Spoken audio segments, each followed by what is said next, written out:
Hi friends, আজ তোমাদের জন্য নিয়ে এসেছি সঠিক পদ্ধতিতে কী করে তোমরা হেনা অ্যাপ্লাই করে নিতে পারো। তো প্রথমে ভালো করে চুলটাকে আঁচড়িয়ে নিয়ে তারপরে এক একটা সেকশান বার করে নিয়ে তোমরা কিন্তু এইভাবে খুবই সহজ পদ্ধতিতে হেনা অ্যাপ্লাই করে এরকম বান বানিয়ে নেবে।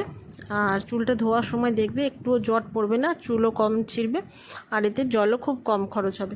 তো এরকমই নতুন নতুন ভিডিও পেতে আমার চ্যানেলটাকে সাবস্ক্রাইব করে দিয়ে পাশে থাকা বেল আইকনটা টিপে দিও, আর আমার চ্যানেলটাকে সাপোর্ট করো, ফলো করো।